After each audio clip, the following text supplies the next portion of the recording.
Imagine कीजिए कि आप एक कॉलेज ग्रेजुएट हैं जिसने अभी अभी अपनी पढ़ाई कंप्लीट की है और एक अच्छी सी जॉब भी ढूंढ ली है। इस जॉब को पाने के लिए आपने बहुत मेहनत की है। आपने ग्रेजुएशन, मास्टर्स या डॉक्टरेट की डिग्री के साथ कई डिप्लोमा कोर्सेज और लैंग्वेज कोर्सेज भी किए हैं ताकि आप इस जॉब के लिए एक सूटेबल कैंडिडेट बन सके। जॉब पे लगे हुए आपको 1 महीना पूरा होने वाला है। अब आती है महीने की पहली तारीख, जिस दिन आपको सैलरी मिलने वाली है और इसके लिए आप बहुत ज्यादा एक्साइटेड हैं क्योंकि फाइनली आप अपने पैरों पर खड़े होने जा रहे हैं। अब आपको अपने खर्चे के लिए किसी और से पैसे मांगने की जरूरत नहीं है। अब जैसे ही सैलरी आपके अकाउंट पे आती है, आपको लगता है कि आपने दुनिया जीत ली है। आप उस रात अपने दोस्तों के साथ जमकर पार्टी करते हैं। तभी अचानक आपके फोन पर एक ईमेल आता है। ये उस कंपनी की तरफ से है जिसने आपको पढ़ाई के वक्त लोन दिया था और अब क्योंकि आप अपने पैरों पर खड़े हो चुके हैं, लिहाजा अब उस एजुकेशन लोन को चुकाने का वक्त आ गया है। जब फुर्सत पे बैठकर आप कैलकुलेशन करते हो तो आपको पता लगता है कि आपकी सैलरी का कम से कम 15% सिर्फ और सिर्फ इस एजुकेशन लोन की इंस्टॉलमेंट देने में जाएगा। अब धीरे धीरे महीना गुजरने लगता है और आपकी जेब हल्की होती रहती है। आप अगर घर से दूर रहकर जॉब करते हो तो आपको अपने घर का खर्चा देना पड़ता है, साथ ही साथ खाने पीने का खर्चा अलग होता है। इसके अलावा आपको हर महीने पैसे बचाकर घर भी भेजना रहते हैं। अब धीरे धीरे आपको समझ आने लगता है कि जिस नौकरी को आप अपनी आजादी की शुरुआत समझ रहे थे, वो असल में गुलामी का एक अगला चैप्टर है। अभी भी आपको बहुत लंबा वक्त लगेगा इस एजुकेशन लोन को चुकाने, जो कि आपने अपने महंगे इंजीनियरिंग, मेडिकल या बिजनेस कोर्सेज को पूरा करने के लिए लिया था।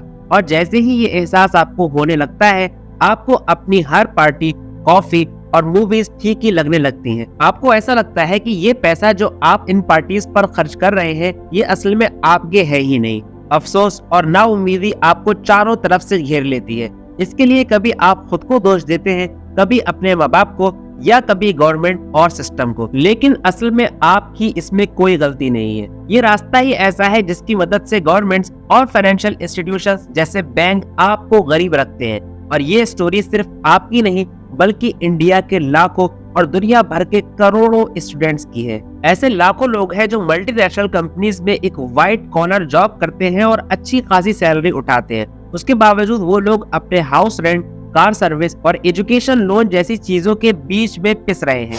एक रिसर्च के अकॉर्डिंग अमेरिका में इस वक्त 1.7 ट्रिलियन डॉलर का लोन सिर्फ और सिर्फ स्टूडेंट्स पर ही है। और आज के दौर में एक एवरेज अमेरिकी स्टूडेंट 37,718 डॉलर का कर्जदार है, जबकि अमेरिका में एवरेज एनुअल सैलरी सिर्फ 74,738 डॉलर है। मतलब ये कि आप अगर अपनी सैलरी का एक बड़ा हिस्सा भी हर महीने एजुकेशन लोन पर निकालते हैं तो भी आपको साल भर से ज्यादा लगेगा इस बला से बाहर निकलने के लिए।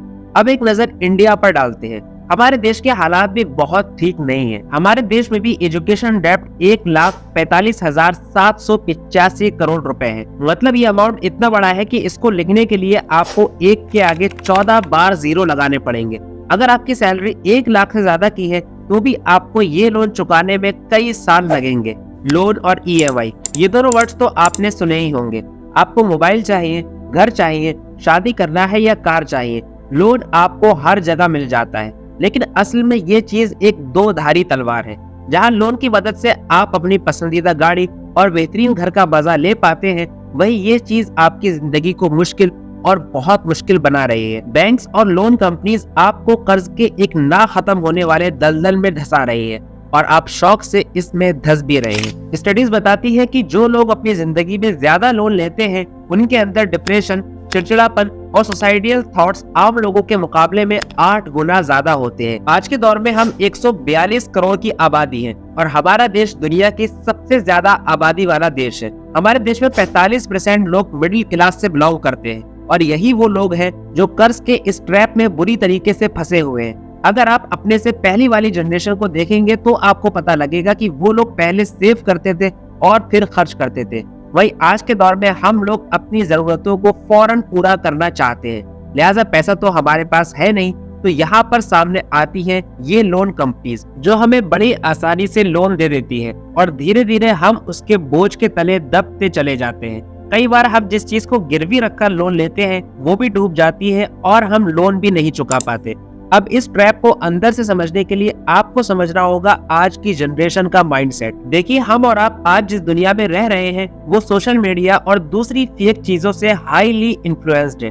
यहाँ पर जो जितना फेक होता है लोग उसे उतना ज्यादा अच्छा समझते हैं। फॉर एग्जाम्पल, टीनेजर्स के बीच में आईफोन और दूसरे महंगे ब्रांड्स का जुनून आसमान छू रहा है और नई जनरेशन इन गैर जरूरी खर्चों को पूरा करने के लिए हर मुमकिन कोशिश करना चाहती है और यहाँ पर लोन कंपनीज उनकी मदद के बहाने सामने आती है और उनको बिल्कुल मामूली सी डाउन पेमेंट पर ये एक्सपेंसिव प्रोडक्ट दे दिए जाते हैं। अब अगर आप अपनी सारी ईएमआई टाइम पर चुका देते हैं, जिसका बहुत कम चांस है, तो ठीक है।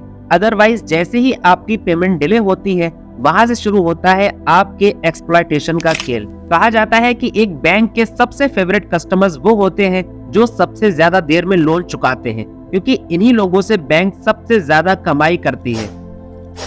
पिछले कुछ महीनों से मार्केट में एक नया स्कैम भी आया है, जो है लोन एप्स का स्कैम। आपको अगर पैसे की बहुत ज्यादा जरूरत है और ना तो आपके पास कोई जमीन है जिसको आप गिरवी रख पाएं और ना ही आपको लंबी लंबी लाइनों में लगना है, तो आप किसी भी रैंडम लोन ऐप को डाउनलोड करते हैं जिसका एडवर्टीजमेंट आपने अपने फोन पर देखा होता है। बहुत थोड़े से पेपर वर्क के बाद ये ऐप आपको लोन दे देते हैं, लेकिन इस बीच कुछ ऐसा होता है जो आपको पूरी तरीके से इन एप्स के कंट्रोल में दे देता है, और वो है आपका फोन। जब आप लोन ले रहे होते हैं तो उसी प्रोसीजर के दौरान ये एप्स आपके फोन के कॉन्टैक्ट्स, स्टोरेज और इमेजेस तक का एक्सेस मांगते हैं और आप बड़ी आसानी से ये एक्सेस इनको दे देते हैं, क्योंकि ये आपके लिए बहुत मामूली चीज है।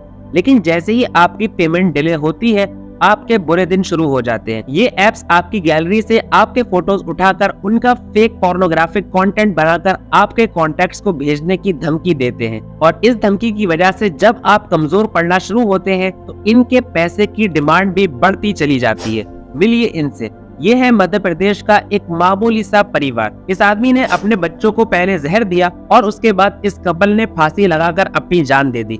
वजह लोन एप्स। ये है बेंगलोर का 22 साल का तेजस, जो कि मैकेनिकल इंजीनियरिंग का स्टूडेंट था। इसने भी अपने माँ बाप को एक लेटर लिखकर सॉरी बोला और खुदकुशी कर ली।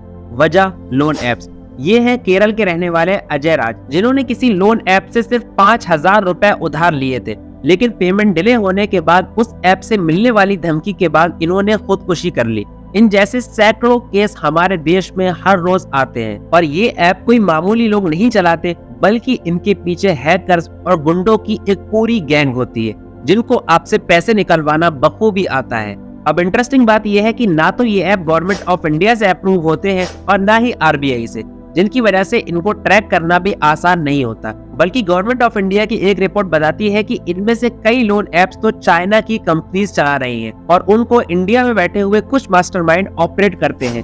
5 फरवरी 2023 को सेंट्रल गवर्नमेंट ने 94 लोन ऐप्स को ब्लॉक किया था, लेकिन अब भी ये ऐप थमने का नाम नहीं ले रहे हैं। हर बार नए नाम के साथ दोबारा ये ऐप्स मार्केट पे आ जाते हैं। अगर आप गौर से देखेंगे तो आपको पता लगेगा कि इन सारे स्कैम्स की शुरुआत आपके बिला वजह के खर्चों या लोन लेने के कोई इलीगल तरीके से होती है। इसलिए कहा जाता है डेब्ट is like any other trap, easy enough to get into it but hard enough to get out of it. यानी कर्ज एक जाल की तरह है, इसमें जितनी जल्दी और आसानी से आप फंस जाओगे उतनी ही देर से और मुश्किल से आप यहाँ से निकल पाओगे। खासकर आज के दौर में जहाँ पर हर दूसरी कंपनी आपको अपना प्रोडक्ट समझती है और आपकी सिचुएशन का फायदा उठाकर आपको बर्बाद करना चाहती है, आपको केयरफुल रहने की बहुत जरूरत है। चलिए अब इस वीडियो को यहीं खत्म करते हैं, इस उम्मीद के साथ कि वीडियो आपको पसंद आई होगी। आप देख रहे हैं इनलाइटन लड़का, uncover the past, explore the present and dive into future.